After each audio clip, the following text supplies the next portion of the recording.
My name is Andrew Nagy. I am a blogger at Revolution Wi-Fi. I've been in the IT industry for about 15 or 16 years doing Wi-Fi a large majority of that time. And today I want to talk to you a little bit about Gigabit Wi-Fi and why it's not so fast. Being a wireless professional, that may sound a little off from what we usually advocate for in the wireless industry, is it's the best and the greatest, but there's a lot of marketing content out there right now around the higher data rates you're getting with 11AC Wave 2 and whether or not you need multi-gigabit switching for backhaul in your access points. And so I'd like to go through a little bit of a thought experiment as well as with some real-world numbers just to, propose the question, is Gigabit Wi-Fi actually gigabit? Can we actually push that much through? So that's the premise of my talk. Like I said, I've been in the industry for a while. I blog at revolutionwifi.net. Go check it out. It's swell. So the myth that I kind of want to address today is multi-gigabit Ethernet is required for Wave 2 access points. And we see all this marketing around the different waves and iterations of the hardware coming out in the wireless industry. And the key point there is that those are all marketing terms for Wave 1, Wave 2, Wave 3 if we ever get there, if they decide to go that route with marketing. It's all the same IEEE 802.11 standard. There's nothing different between the standard that's implemented in Wave 1 and the standard that's implemented in Wave 2. All that we're doing is that we're taking a standard that the IEEE engineers developed to give us room to grow, and we're catching up incrementally with new hardware and software that actually enables that functionality that has already been developed in the standard. And you're seeing a lot of marketing come out that shows how 11AC is just, as Tom would like to say, the bee's knees. That it provides such higher data rates and bandwidth that you really have to upgrade and buy it now. And one of the big things that I've been talking about is that a lot of that speed and advancement comes through from wider channels. And one of my bigger things that I advocate is that wider channels in a multi-access point deployment are really nothing more than a reallocation of your aggregate capacity. They're not giving you net more capacity on your wireless network. If you are using all of the available spectrum for your multi-access point deployment across an enterprise or a campus today, going to wider channels doesn't fundamentally give you more capacity. It just reallocates that between fewer and fewer access points and larger numbers of channels that have to be reused quicker. So one of the things is that 11N, despite the marketing that it is outdated, is not. If you have an 11N network today, and if it's designed properly, it has a lot of life and a lot of value left in it. So don't rip and replace it right away. There are other drivers that you need to consider. Getting back to multi-gigabit and the Ethernet side of the AP backhaul, there's a lot of hype around multi-gigabit, and some of it is true and some of it is not. What we see that the parts that are kind of more hype is that we talk a lot about raw data rates sounding a lot higher than 1 gigabit per second. We see with Wave 1 it was 1.3 gigabits. With Wave 2 we're potentially seeing 2.4 or higher gigabits per second. And those are the raw data rates, and obviously, hopefully many of you know that that's not the actual performance and throughput you get on your network. We also see there's a lot of confusion over the IEEE standards and the waves of APs like I discussed.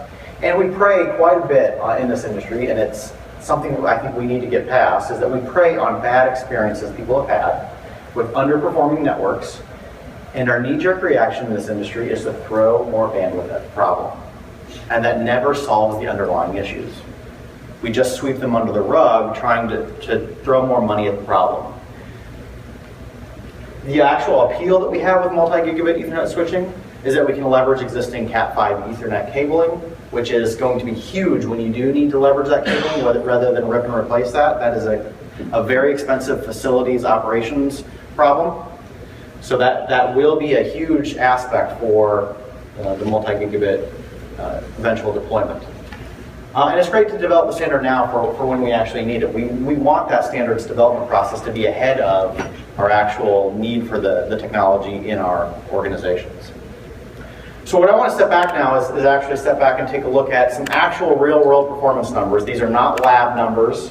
These are not theoretical numbers based off, just math on a piece of paper. These are actual compilations of a lot of testing I've done in several different scenarios to try to figure out what is the most throughput you can pump through an AP. So this is a 5 gigahertz radio on various different vendors' APs.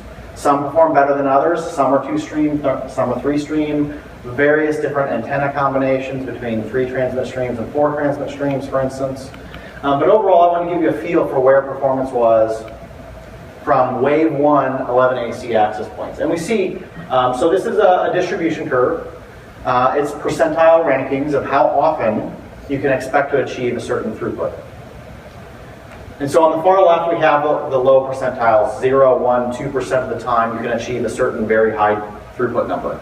And on the far right, as we go along, what's the majority of our time spent at as far as a performance number goes. So you can see on the very high end, we can achieve 700, close to 800 megabits per second on a TCP throughput stream from an 11 AC wave 1 access point on 5 gigahertz. And this is with a very high signal to noise ratio. Up there, it's a negative 50 dBm RSSI, somewhere around 40 to 45 dB SNR. But they can only achieve that very high throughput a very small percent of the time. If we look at actual percentiles, when we take a dual radio access point, that's both 2.4 and 5, and the 5 gigahertz radio here is on 80 megahertz channels.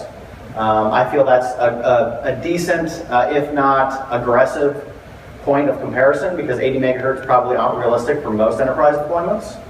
However, they may be applicable for small, medium business or isolated offices that only have a few APs. So I felt we could, adequately at least take a look at 80 megahertz on 5 gigahertz versus 20 megahertz on 2.4. And we get the net throughput on both. And what we're doing here is just looking at probabilities of achieving enough to get close to a gigabit across both radios. You can see about 1% of the time on 5 gigahertz and 2.4, we can get around 811 megabits in aggregate across both radios. Lower percentiles, we can obviously get more often, but the performance isn't quite as high. And in order to achieve these high numbers, around 800 megabits per second even with a wave 1 AP, you have to have a very high MCS rate, a very high signal to noise ratio. As we have larger and larger channels, so as we go from 20 to 40 to 80 to 160 megahertz, we have to have a much higher SNR, typically by 3 dB for every doubling of the channel width, because our noise floor is typically higher. We're looking at more spectrum. So what's the probability of actually being able to achieve somewhat close to a gigabit? So here I'm taking the probability first of achieving those highest modulation rates in the network, a 256 QAM rate.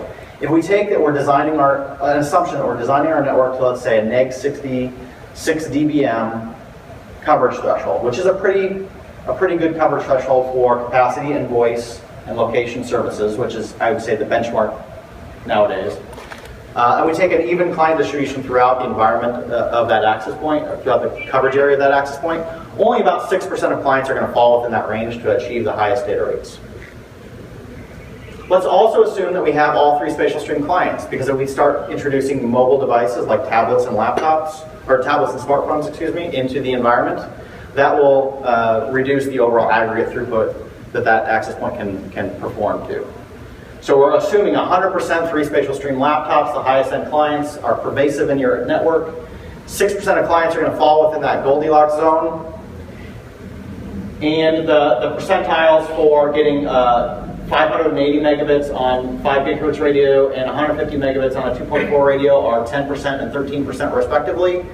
You add all those up, the probability of actually getting close to achieving even 730 megabits or 750 megabits range with a wave 1 access point is minuscule.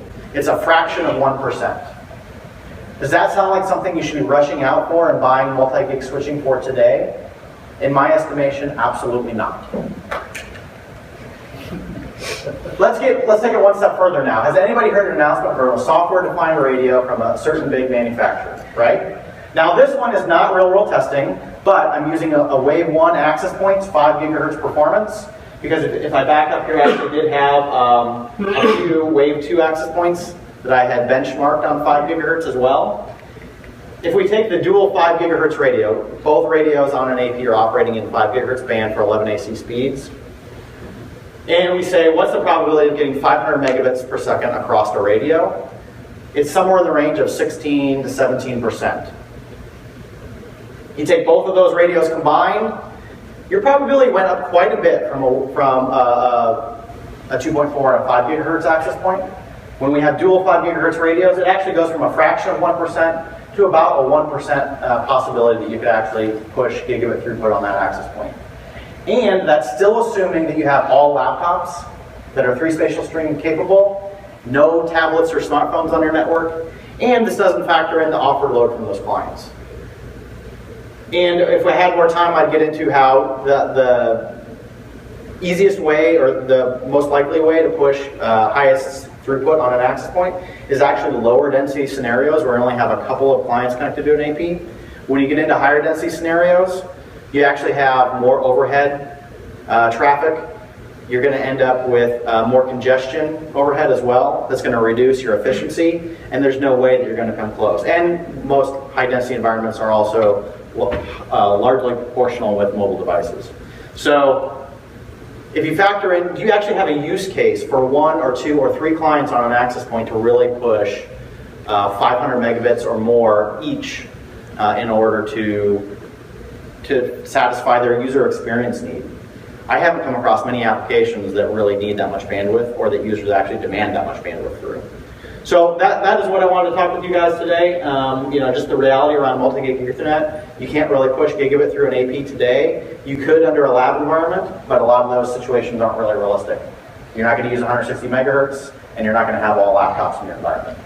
So you might look at some situations where you can actually, would trigger looking at multi-gig Ethernet.